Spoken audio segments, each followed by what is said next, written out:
নমস্কার বন্ধুরা, দত্ত কিচেনে তোমাদের সবাইকে স্বাগত।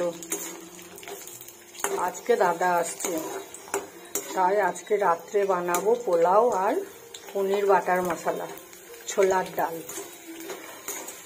পাঁপড় ভাজছি, এখনো আসেনি, ছেলেটা আনতে গেছে, আসবে এবার।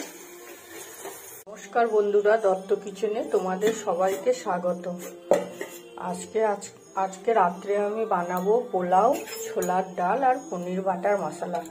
এখানে ছোলার ডালটা সিদ্ধ করে রেখেছি, আর এখানে গোবিন্দভোগ আতপটা ভালো করে ধুয়ে শুকাতে দিয়েছিলাম, দিয়ে ঘি আর হলুদ সামান্য একটু লবণ দিয়ে মেখে রেখে দিয়েছি। এখানে তেজপাতা আর গোটা গরম মশলা নিয়েছি, এলাচ, লবঙ্গ, দারচিনি, আর এখানে আছে কিশমিশ আর কাজু।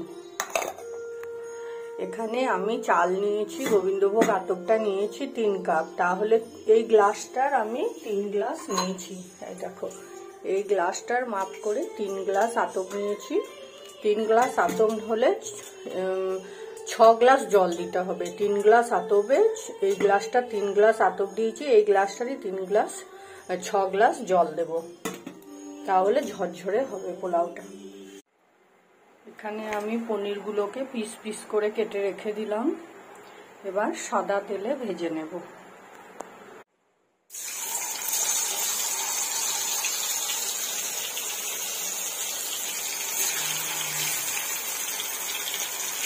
পনিরগুলো হালকা ভেজে তুলে রেখে দিলাম, আর এখানে ছোলার ডালটা ছুঁকে দিলাম। আজকে হবে পোলাও, ছোলার ডাল, পনির বাটার মশলা। এখানে আমি গোটা জিরে, শুকনো লঙ্কা আর পোস্ত, কাজু বাদাম মিক্সিতে বেটে নিলাম।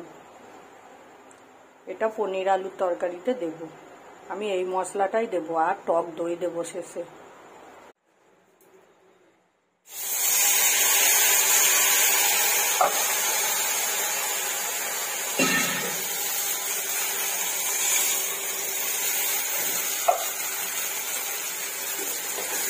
মশলাটা হালকা কষাতে থাকবো।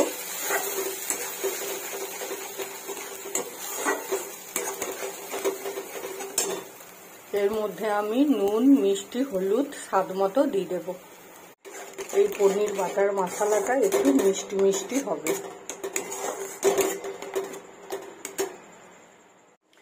একটু টক দই দিলাম আর কসুরি মেথি দিয়ে এবার নামিয়ে নেব।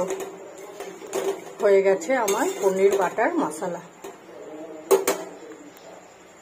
এবার আমি পোলাওটা করে নেব। এখানে গরম জল বসিয়ে দিয়েছি, আর এই দেখো এখানটায় চালটাতে, গোবিন্দভোগ আতপটাতে আমি চিনি, গরম মশলার গুঁড়ো, সামান্য একটু লবণ দিয়ে মাখিয়ে রেখে দিয়েছি।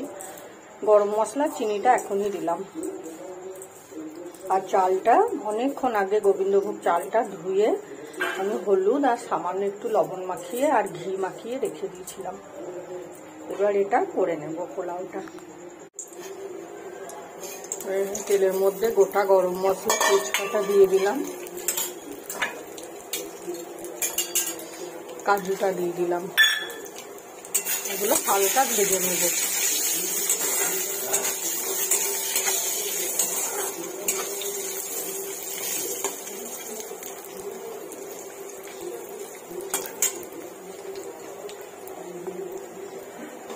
লাল করে ভেজে নেব কাজুটা। এটা তেল ছিল না, ভুল করে তেল বলে দিয়েছি, এটা ঘি ছিল। এরপর কিশমিশটা দিয়ে দিলাম, একটু নাড়াচাড়া করে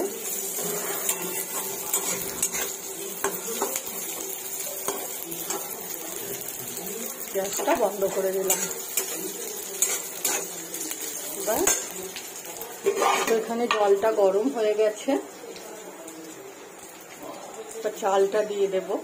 আমি পোলাওটা বসিয়ে দিলাম, এর মধ্যে আমি ছোট ছোট করে টুকরো করে রাখা পনির কেটে ভেজে রেখেছিলাম, সেটাও দিয়ে দিলাম। এবার হতে দেব। এটা হয়ে গেলে এবার তোমাদেরকে দেখাবো। দেখো পনির বাটার মশলাটা কত সুন্দর হয়েছে, খেতে কেমন হবে জানি না, কিন্তু দেখতে ভালো হয়েছে। আছে আমার পোলাও, দেখো কেমন হয়েছে, দেখো বন্ধুরা।